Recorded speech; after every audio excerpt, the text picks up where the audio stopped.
Welcome to NTD News. I'm Tiffany Meyer. Here are today's top stories. The White House is opposing a proposed $1.5 trillion spend on infrastructure, as put forward in the latest House bill. Other initiatives pushed by House Democrats are on healthcare and renter security. A teenage boy is dead after being shot in Seattle's occupied protest zone. The police chief says violence obscures the message of racial justice occupiers say they're promoting. Americans probably won't be traveling to Europe for their summer holiday this year. The European Union has finalized its list for safe travel arrivals, and the U.S. isn't on it. And Beijing passed its new national security law for Hong Kong today. Hong Kongers fear it means the end for the city's one country, two systems governance. Hong Kong's leader Carrie Lam spoke shortly after the news broke, but declined to comment.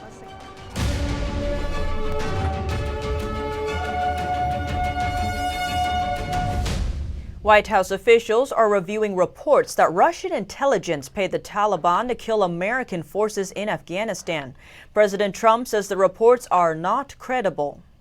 White House officials are reviewing reports that Russian military intel paid the Taliban to assassinate American and coalition troops in Afghanistan. President Trump expressed doubt about the information in the reports. He wrote on Twitter that intelligence services did not find this information credible and that it's possibly another fabricated Russia hoax.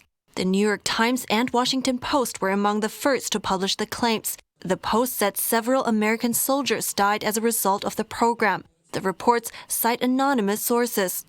The New York Times report says Russia's military intelligence service, known as the GRU, made the assassination arrangements with the Taliban. It adds that it's not clear if higher authorities in Russia knew. Both Kremlin and Taliban authorities deny the arrangements. Trump also wrote that the New York Times must reveal its anonymous source. He said the person probably does not even exist. The report says that the administration knew about the situation but tried to keep it a secret. White House Press Secretary Kayleigh McEnany says the intelligence community has not concluded that the reports are true, and some say they're not true. An aide to the House Majority Leader said White House officials are briefing Democrat lawmakers on the matter. House Democrats are showcasing three big-ticket initiatives in the run-up to the election. They are infrastructure, healthcare, and protecting renters from eviction. The proposed improvements are likely to be popular with voters, but the proposed spend has Republicans worried over the federal debt. The White House says it opposes a $1.5 trillion proposal from congressional Democrats. The measure includes massive spending on infrastructure, as well as water systems, schools, and broadband internet. A final vote is expected later this week. House Transportation Committee Chairman Peter DeFazio, a Democrat, said America's infrastructure is in crisis. The White House said the bill was not a serious proposal and that it significantly favored urban areas over rural America. It said the measure appeared to be entirely debt-financed. Besides the $1.5 trillion on infrastructure, House Democrats say they want to improve health care and protect renters from eviction. The House approved the health care bill on Monday, despite Republican opposition. In the lead-up to congressional elections, these three measures are likely to be popular among voters, especially progressive Democrats. The health care bill aims to bolster the controversial Affordable Care Act known as Obamacare. It would lower medical insurance programs, expand Medicaid, and cut prescription drug costs. The housing aid bill was passed weeks ago by the House as part of a $3 trillion virus response bill, again over almost unanimous Republican opposition. It would extend through next March a renter's eviction moratorium and provide $100 billion to help pay landlords. The initiatives come at a time when some Republicans are expressing newfound concerns over the federal debt. A teenage boy killed in Seattle's Capitol Hill organized protest zone, making this the second deadly shooting there in just over a week. Seattle's police chief says the violence needs to end.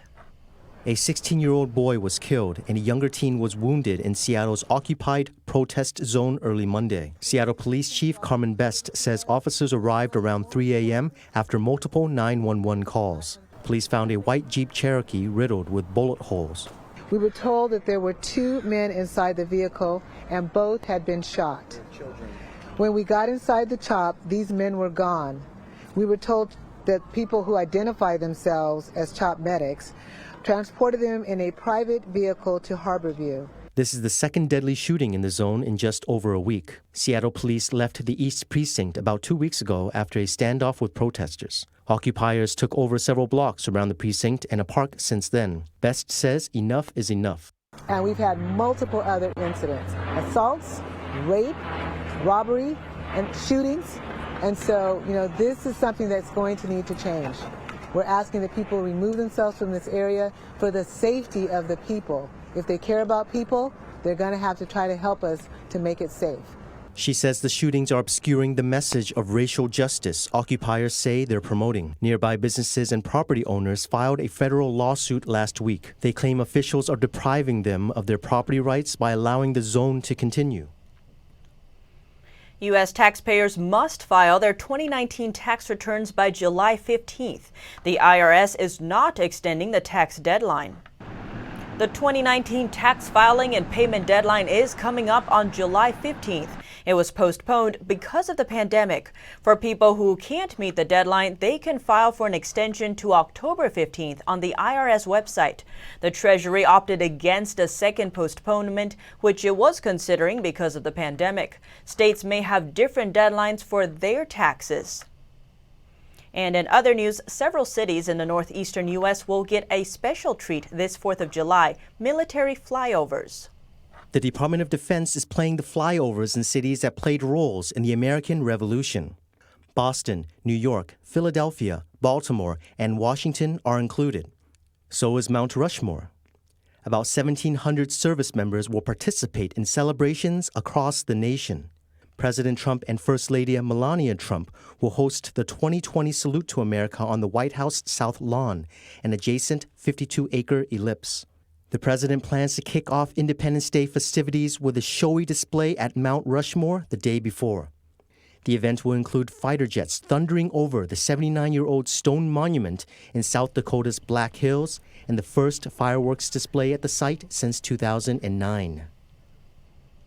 And it looks like Americans won't be traveling to Europe for their summer holidays. The European Union has finalized a decision not to allow travelers from the U.S. to enter. The European Union is finalizing a list of countries whose citizens will soon be allowed to enter Europe again. Americans are almost certain to be excluded in the short term until the virus situation changes. It's estimated that more than 15 million Americans travel to Europe annually. Any delay would be a further blow to virus-ravaged economies and the tourism capitals of Rome, Barcelona, Paris, and Athens.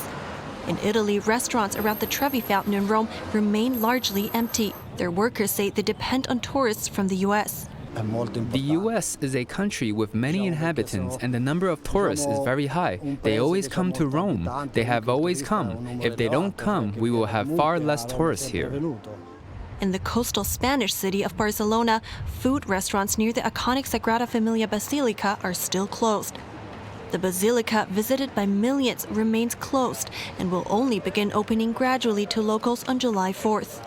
Despite the lack of tourists, taxis park outside the basilica in hope of getting customers.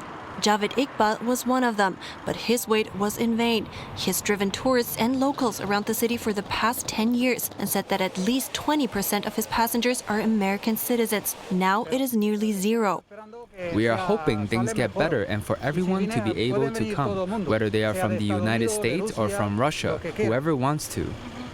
In Athens' Plaka district, the streets were also empty, but locals hope this will soon change. On Wednesday, international flights will be allowed at regional airports across Greece. Of course, the locals hope for Americans to be on those international flights. Coming up, some states are pausing reopening efforts ahead of the 4th of July weekend. See what's being affected and where. And airport staff can now get virus testing while on the job at New York City's JFK Airport. More on that after the break.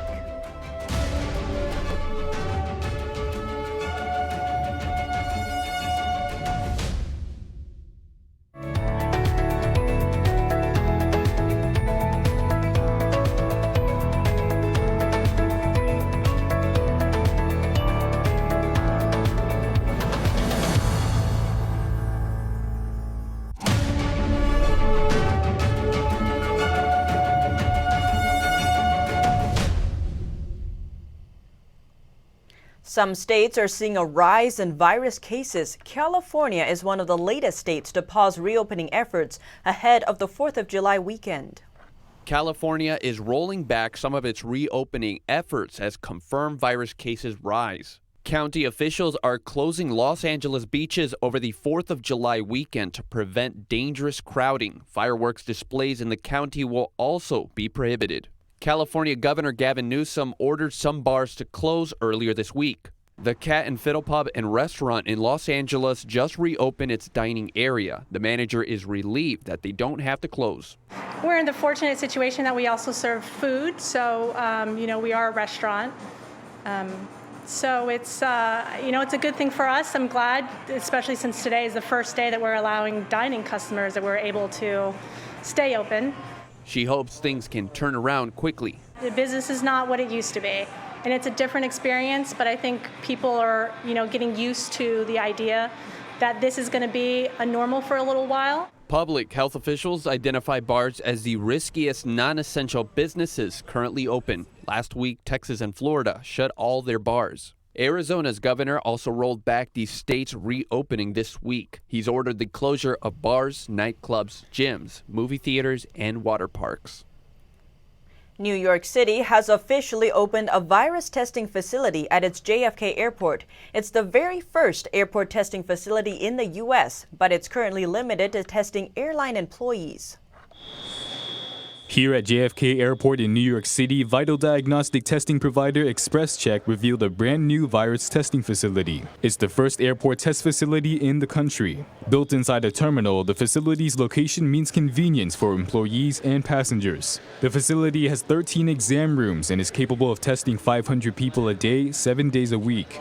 Here, a patient can get two types of tests done: the nasal PCR swab, which is the gold standard in COVID testing. And we also offer the full blood antibody testing as well, where there'll be an arm draw. And all of our tests are sent to outside labs for processing. When it reached the U.S., the virus hit the tri-state area, including New York City, the hardest. Satzman intends to expand the country's airport testing sites to the rest of the country. We will be expanding this to other airports in the country, but we wanted to start to ensure that we have a good pilot set up that's being done safely, securely, and now with our opening, we'll plan our expansion. Over the weekend, New York reported its lowest single-day death toll since March 15th, but over 40,000 new virus cases were reported across the nation on Sunday. Marcelo Venegas, a physician coordinating with XpresCheck, says the new testing facility is crucial for preventing another virus outbreak. It's really safety, not just for the employee and the staff around them, but also for their families, because if they're positive from the high exposure that they have to passengers coming in, not from just other places in the country which are having higher rates, but also in the world. The testing facility is only testing airline and airport employees for now, but plans to test travelers later on. Patients who were tested can find their results online after 2 to 3 days. Imagine stepping onto an old wooden floor and falling through. Instead of hitting the subfloor, you plunge 20 to 30 feet into extremely cold water that immediately covers your head, and you have no way out. That happened to a Guilford, Connecticut resident who was helping a friend move into a historic home. The house was built in 1843 and originally had a well outside. In 1981, the owners built an addition over the well, but didn't bother to cap the water source or even build a subfloor. That led to a terrifying ordeal in which someone had to tread water in the well for 25 minutes. Miraculously, rescuers were able to pull them out with ropes. They survived with only minor injuries. And coming up, Hong Kong pro-democracy protesters have questions and complaints about Beijing's national security law. They say it will erode the city's autonomy and freedom, and that the details have not been made clear.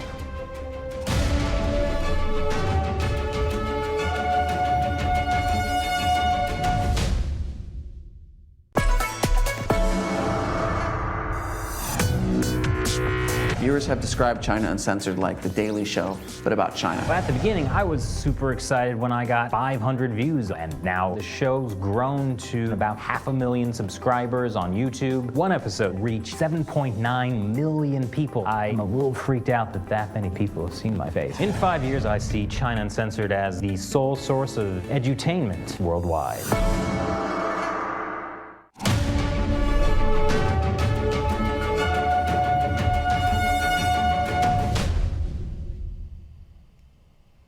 The Chinese regime passed its national security legislation for Hong Kong. The new law sets the stage for radical changes to the region's way of life. This after returning to Chinese rule almost exactly 23 years ago.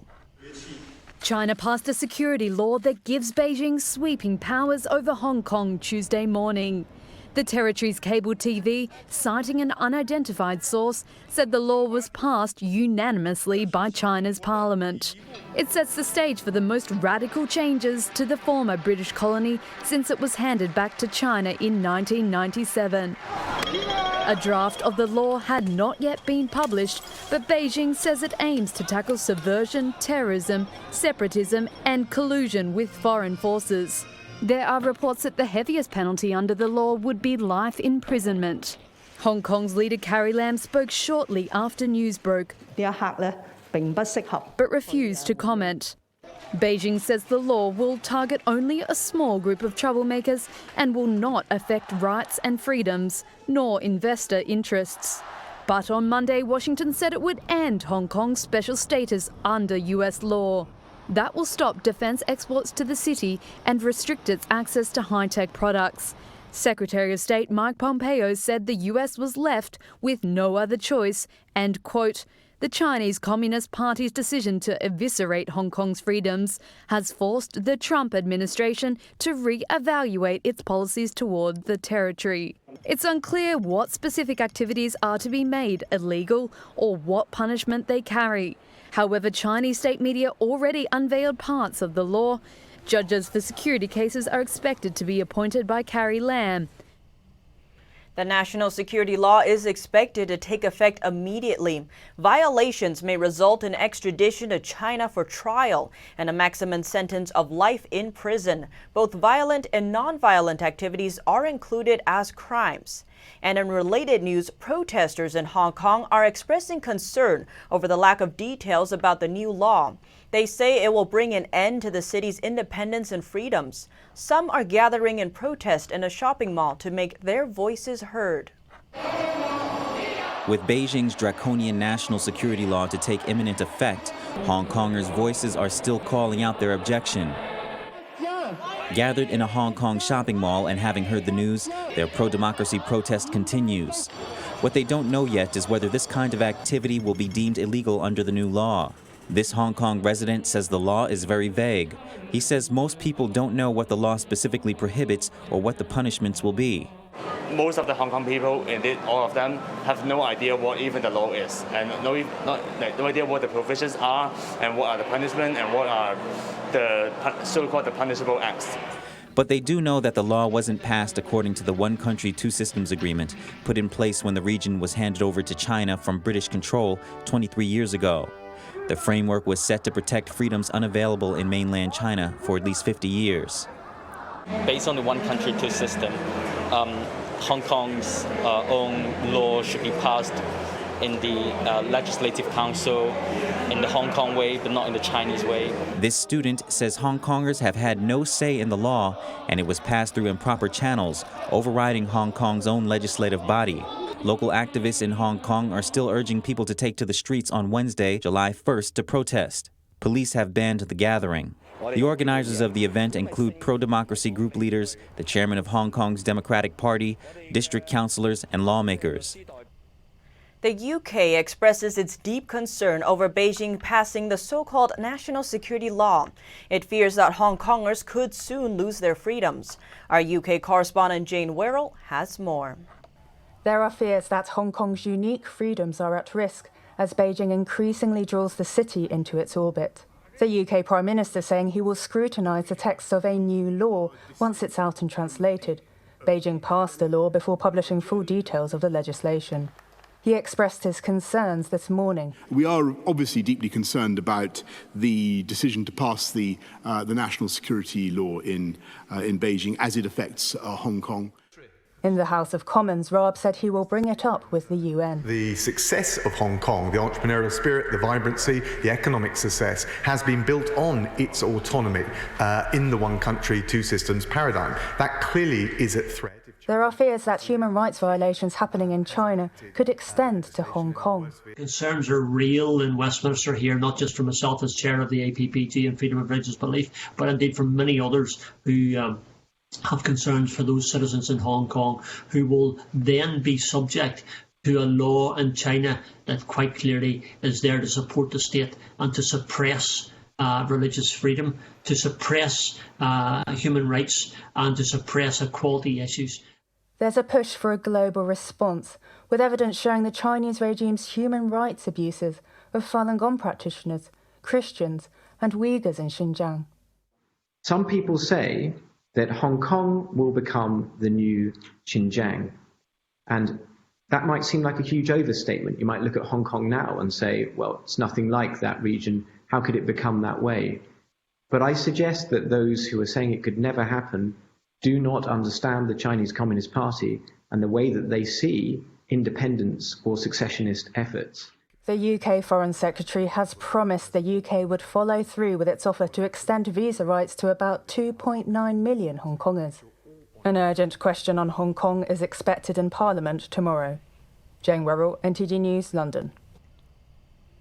Lawmakers and campaigners are calling for the UK, EU, US, and Canada, among others, to come together to offer more visa options to Hong Kongers who might need refuge. And coming up on the virus treatment front, one of the first widely used drugs used to treat the infection now has a price tag. It sets a precedent for future treatment pricing. That and more when we return.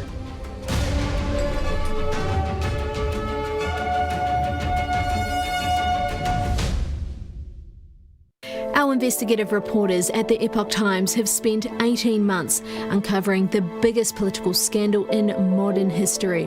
We connected the dots around Spygate, the actions by Obama-era officials against Trump's 2016 presidential campaign. Join me on Declassified as we bring you up-to-date developments on this unfolding scandal.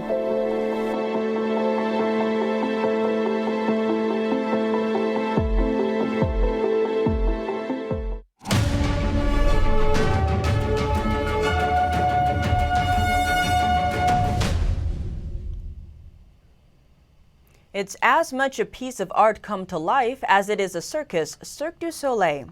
But like many, it's been hit hard by the pandemic, and it's been forced to file for bankruptcy protection in Canada and the U.S. The head of the company says it's the only way to protect its future since they've been forced to close all of their shows recently. Now, more than 3,400 people who had been furloughed will lose their jobs. The hope is a new $300 million funding effort will help turn things around.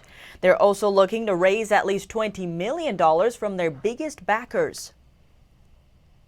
And now to virus treatments. One of the first widely used drugs to treat the CCP virus just announced its price. It sets a precedent for the pricing on future treatments. Gilead Sciences says it will charge the U.S. government $390 per vial for its virus drug, Remdesivir. That's over $2,300 for a typical 5-day treatment. The company says it will offer this one-price model to developed countries so it doesn't get slowed down in negotiations.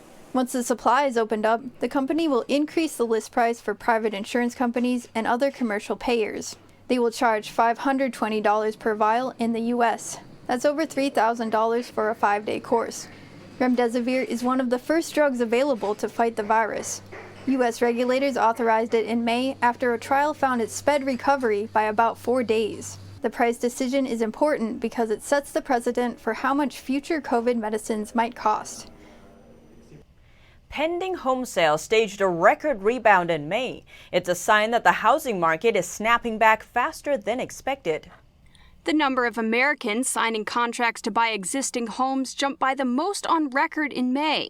The indicator released by the National Association of Realtors measures how many contracts were signed to purchase pre-owned homes. The index rose by over 40% to a 3-month high of 99.6. It's much higher than economists expected. This is the largest monthly increase since 2001. The index is still below its pre-pandemic level from February this year, but according to the National Association of Realtors chief economist Lawrence Yun, the outlook has significantly improved. Record low mortgage rates helped the quicker than expected turnaround. Coming up next, a Russian couple has built a replica of the Great Pyramid of Giza. They recreated Egypt's world wonder in the backyard of their summer house. More on that when we return.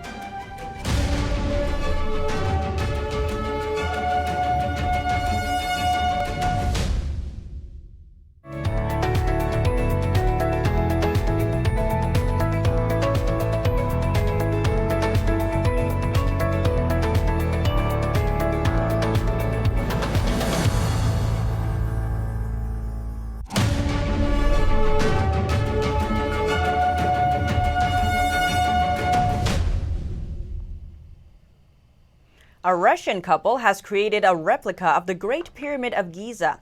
They built the wonder of Egypt, also known as the Cheops Pyramid, on the grounds of their summer house.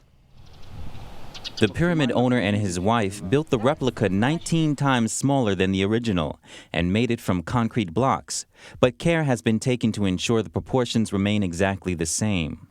The pyramid replica is around 9 yards above ground and descends to the same depth beneath the earth. Each side is 14 yards long, and the structure weighs around 400 tons. I was really striving to achieve the exact sizes up to 1 centimeter accuracy on the right level, not with 1 or 2 centimeters error, but the exact size, perfect and nothing less. Andrei's wife Victoria is fascinated with the Middle Eastern country's ancient history, which she visited for the first time 10 years ago. The couple spent 2 years studying the design before researching materials and made many return trips to Egypt before they began construction in June 2019. Building a concrete Egyptian pyramid in the back garden could be seen as a little eccentric, but Victoria and Andrei's neighbors are proud of the unusual landmark. They are normal neighbors, friendly, and what they are doing inspires me to think of something different. There are even visitors willing to pay $50 to visit the pyramid, either for spiritual practice or just out of curiosity. Some of the guests practice yoga or follow Buddhism, and some are lovers of Egypt, like this visitor, who said the silence in the pyramid is helpful to her. You might have a certain issue that worries you, causes you anxiety, so you want to focus your attention on it. Think of it. Here you can sit in silence. Think of it, and that's it. It's solved. Victoria says the dark corridors of the underground chambers are ideal for meditation. The brain stops transmitting the external world, which brings this state of silence that many people talk about. When you cannot stop your inner dialogue, it stops here very quickly. The pyramid is located in a village around 7 miles outside of St. Petersburg. At the moment, work on the interior is still in progress. The family is planning to build a temple that will be connected to the pyramid by a passage. And this might be one of the cutest police dogs you have ever seen. The Welsh Corgi, who became a local celebrity in Russia, is off on his well-deserved retirement. He is planning to enjoy his free time, as well as learn some new skills, such as how to dance. Russia's only Welsh Corgi police dog, nicknamed Redhead, retired at the age of 9. He devoted 7 years of his life to working as a sniffing dog for a Russian transport police department. They announced his retirement on social media. The fluffy officer was properly trained for his career. He could search for drugs and even detain the offender. He's also well trained in obedience and agility, making him skilled at many tricks and commands. He even knows how to graze sheep. Redhead became a local celebrity since the Welsh Corgi is a very unusual breed to become a police dog in Russia. Large dogs such as German Shepherds are a typical choice because they're physically strong and ready to protect an officer from criminals if necessary. Now in retirement, Redhead has more time to focus on doing sport, but the department announced that he will also learn some new skills such as dancing. And that's the end for our broadcast audience, but for those watching online, we'll continue live after the break.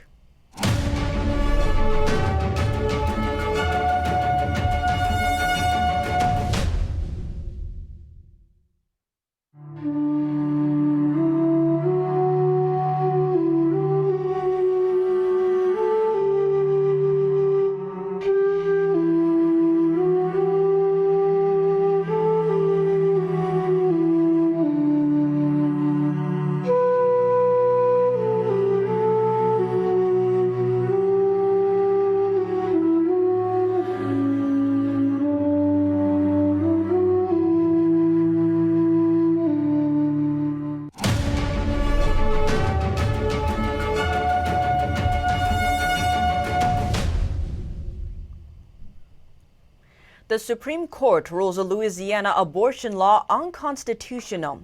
The law required abortion providers to have hospital admitting privileges within 30 miles of where an abortion procedure takes place.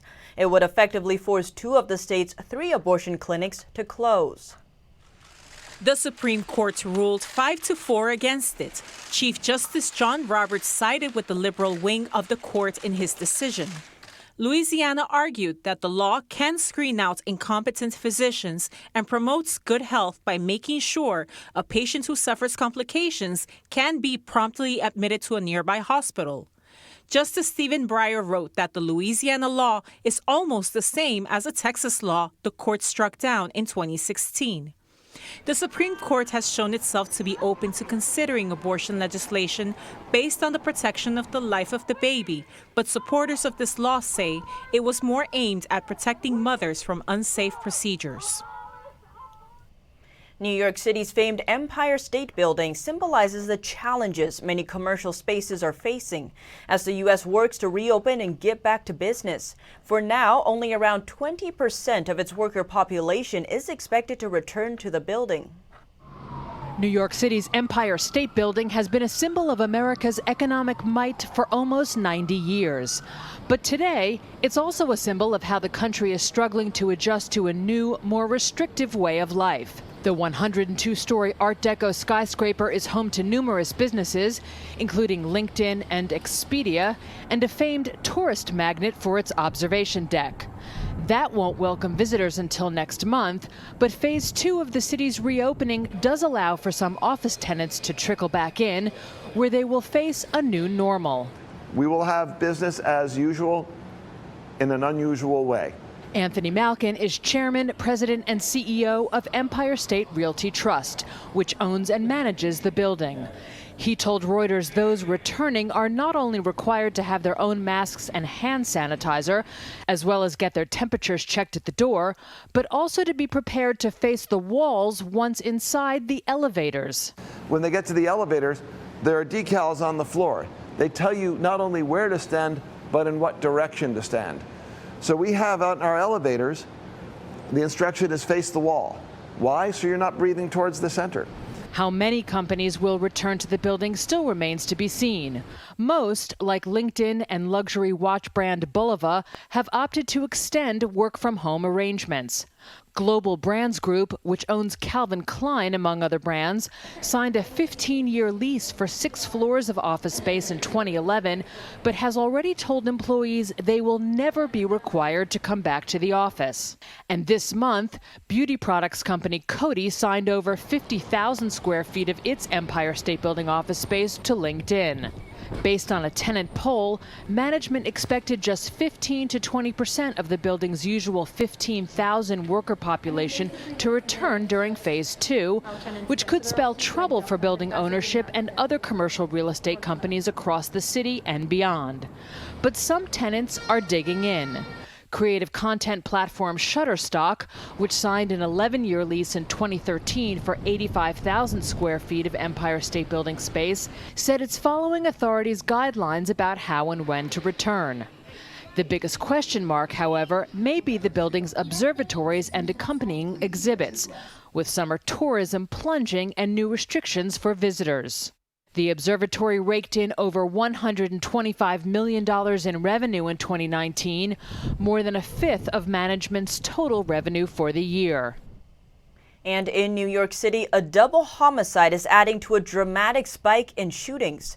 The suspect is on the run after he shot and killed 2 people in Brooklyn. NTD's Miguel Moreno has more from Manhattan. This man still at large, accused of shooting and killing 2 people in Brooklyn.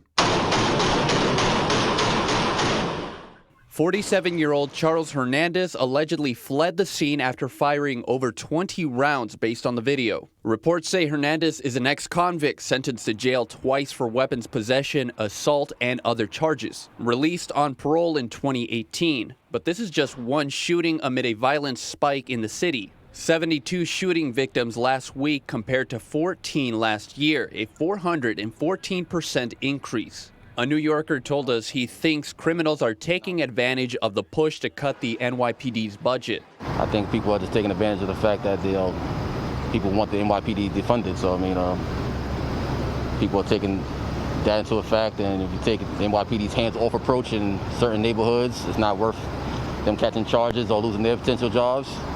The NYPD's willing to let it happen. It's hard to be locked up for 3 months. I think it affects everybody differently. And I think some others are just taking advantage, thinking that the police aren't going to do anything anymore. Chief of Department Terrence Monahan said this weekend that he's worried. He said cutting the NYPD's budget will mean less officers, and less officers on the street will lead to more crime. The mayor says he's confident that the city can handle a $1 billion cut to the NYPD's nearly $6 billion budget. The extra money is expected to go into community services. Miguel Moreno, NTD News, New York. Over to Europe, where CCP virus cases in a city in Britain are surging.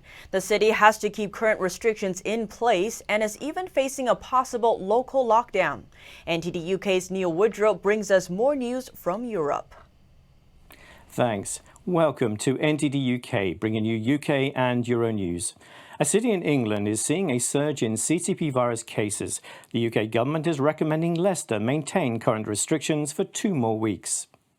According to the BBC, there have been about 3,000 positive cases in Leicester since the pandemic began, and about 30% of the cases were reported between June 10th and 23rd. We are concerned about Leicester. We're concerned about any local outbreak. And I want to stress to people that, we are not out of the woods yet. Leicester's mayor received an email from the UK government suggesting the extension of restrictions. To have a local lockdown is another option. We need to have local lockdowns and local whack-a-mole strategies where that's necessary. Leicester has a population of about 340,000, and nearly half of the residents are ethnic minorities. Many recent cases are from an area called North Evington, where many minority ethnic families live in crowded small housing. The UK government will unveil a package to revive its economy. Prime Minister Boris Johnson promises to spend tens of billions of pounds on infrastructure. Johnson says the UK will have a Rooseveltian building boom to boost jobs and invest in transport, broadband and more. This is a moment now to give our country the skills, the infrastructure, the long-term investment that we need. Johnson confirms that the UK will not go back to the public spending policy started after the 2008 financial crisis. What you can't do, I think, at this moment is go back to what people called austerity. I mean, it wasn't actually austerity, but people called it austerity. And I think that would be a mistake. The UK will also roll out a £1 billion plan, that is about $1.2 billion, to rebuild 50 major schools in England. And a further $680 million equivalent will be used to repair school buildings. We want to be investing in stuff that's going to drive jobs, drive high-skilled, high-paid jobs and apprenticeships. The UK government is also setting up a new infrastructure delivery task force to remove bottlenecks faced by major projects. The group will look at proposals to build more hospitals. A frightening new report on China's repressive approach to forced birth control has some in the UK Parliament up in arms. The report by Adrian Zenz, titled Sterilisations, Forced Abortions and Mandatory Birth Control, has led parliamentarian Ian Duncan Smith to officially voice his concern. He quoted from the report saying that birth rates fell in the Xinjiang region by more than 24% in a single year. He says it's clear that it's the direct result of the regime's actions. In an official document, it apparently mandates that birth control violations that come about due to the influence of extreme religious thinking should be, quote, dealt with severely, and those unable to pay fines should be dealt with through coercive measures. These are in the documents, and including internment. He closed by asking if the government will now initiate an internal review of the UK's dependence on China, with the view to significantly reduce this reliance. Smith called on the free world to come together to ensure the growing threat from China is dealt with before history shows us it's too late. To Europe, the European Union will pour more money into rocket launches, satellite communication and space exploration. They want to keep up with US and Chinese ambitions. The EU will for the first time sign more than $1 billion agreement with Arianespace, a leading commercial space transportation company. The EU space chief said on Sunday, space is one of Europe's strong points and we're giving ourselves the means to speed up. He stressed that for the first time, the EU budget will be used to support new technology to launch rockets, including reusable ones. Future plans include a space traffic management system. The rapid increase in the number of satellites has made collisions more likely. To Russia, where they are holding a vote on the constitutional changes that would allow President Vladimir Putin to stay in power until 2036. Many young Russians are taking part in electronic voting and talking about their view of Putin and the constitutional changes. I see no bad in it, and to be honest, I doubt that the acting president will run for another term. Our president has already served several terms, and I don't want him to stay there until the end of my life, because he served all of my life. I'm 20, and for 20 years he's been serving as president. I believe this constitution is below the rule by law and democratic states code. The amendments already were approved by both houses of parliament and the country's constitutional court and signed into law by Putin. He insisted they be put to voters even though it was not legally required. Many see this move as an effort to put a veneer of democracy on the controversial changes. To Italy. A sperm whale is now free after being trapped in fishing nets off the coast of Lipari, Italy. Biologists working at a turtle recovery centre alerted the Coast Guard. Divers using cutters and knives sliced through the illegal dragnet and freed the whale. It swam off apparently unharmed and joined 3 others who were nearby. Nets like this one became popular in the 1980s because they increased the haul of tuna and swordfish. But this windfall cost the lives of other sea mammals, including endangered species. The EU banned these drift nets in 2002. That's all from the NTD UK newsroom for today. Back to New York. Neil, thank you. And a new report suggests ways the U.S. and Europe can work together to address challenges posed by China. A former Hong Kong governor says democracies should work together to protect each other from China's wolf warrior diplomacy. He says China is trying to invoke nationalistic sentiment at home by being aggressive at its borders. Dealing with the Dragon is the name of a new joint report on how the U.S. and Europe can address the challenge posed by China's assertive and confrontational actions on the world stage.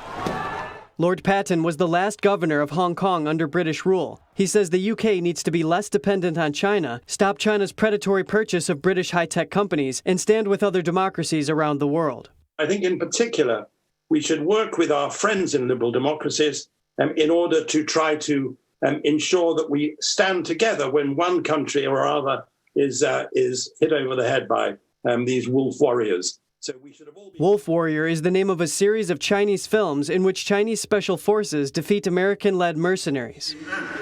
The term Wolf Warrior diplomacy, named after the movie, describes China's shift from a hide your strength, bide your time stance to an aggressive one, evidenced by China's blaming the U.S. for the virus and putting tariffs on Australian barley, reportedly as retaliation for their call for an investigation into the virus outbreak. So we should have all been more outspoken when Australia or Canada were threatened than we have been. And I hope everybody will stick together on Hong Kong, where I think 51 UN human rights representatives, rapporteurs, have recently said what's happening there is appalling. On Tuesday, China's leader Xi Jinping signed into law a disputed national security law supposedly to handle separatism in Hong Kong, but critics say will destroy the city's autonomy.